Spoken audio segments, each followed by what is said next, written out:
Je pense que vous l'aurez compris, moi sans Jésus, j'étais musulman. Je suis un ancien musulman qui a rencontré Jésus, je vais un peu vous raconter mon histoire. Donc avant, j'étais un homme timide, un homme triste, un homme malheureux. Et j'ai fait la rencontre d'un Dieu qui m'a rendu heureux, qui m'a rendu fier et qui m'a fait aller vers des foules pour leur parler du seul Dieu qui sauve, Jésus. J'ai avancé dans ma foi et à un moment donné, j'ai eu des doutes. Quand j'étais sur mon tapis de prière pendant le mois du Ramadan, j'ai senti une voix qui me disait « Et si l'islam, c'était pas la vérité ?» Cette phrase m'a détruit parce que j'étais passionné de mon Dieu. De là, j'ai commencé à avoir des doutes, des craintes, des peurs. J'ai commencé à comparer, à faire des recherches, à comparer la Bible et le Coran. Et là, j'ai vu deux Jésus qui étaient différents. Le Jésus du Coran qui était un prophète et le Jésus de la Bible qui était enfant de Dieu et qui était mort à la croix pour mes péchés et qui était ressuscité pour que j'ai la vie éternelle. Pendant 5 mois de ma vie, j'ai fait ces recherches de comparaison. Des recherches relationnelles où je pleurais tous les soirs et je disais « Dieu, révèle-toi à moi ». Ces 5 mois où j'ai pleuré, je ne connaissais pas Dieu.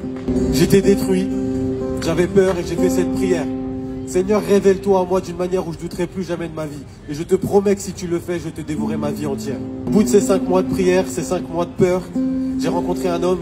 Cet homme-là était un pasteur et il m'a dit « Tu aimes Dieu, tu cherches Dieu, tu vas le trouver, mais tu ne connais pas Jésus. » Et moi, rempli de colère et d'incompréhension, je lui ai dit « Moi, je ne connais pas Jésus. » Je lui ai fait la biographie de Jésus dans l'islam.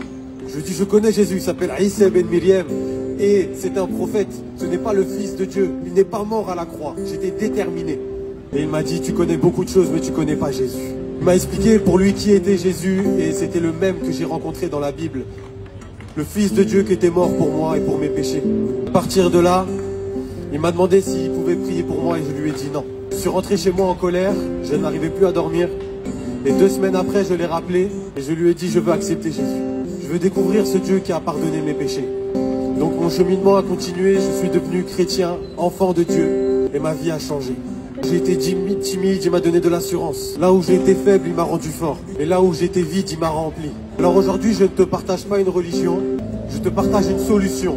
Et cette solution, c'est Jésus. Ce nom fait tellement polémique, il dérange tant de monde, mais c'est Jésus qui change les choses. Si aujourd'hui vous vous dites, mais qu'est-ce qu'il dit ce fou sur la place de la République? Il nous parle d'un Jésus en 2024.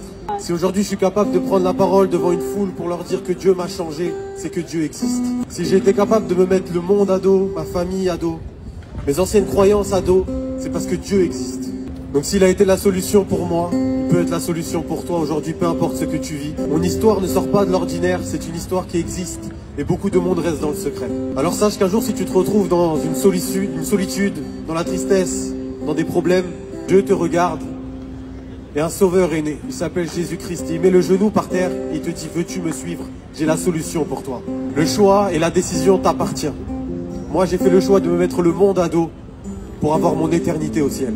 Je n'ai plus rien à dire à part que Dieu te promet de vivre avec lui pour l'éternité. Si tu fais ce choix-là, tu n'auras pas une vie meilleure. Tu auras la solution qui te donnera le sourire chaque jour. Si tu acceptes Jésus-Christ comme Seigneur et Sauveur, tu seras heureux chaque jour de ta vie. Tu auras la joie, la paix et l'amour en abondance. Alors sur ces paroles, je te souhaite une bonne soirée, profite de la louange et que Dieu te bénisse.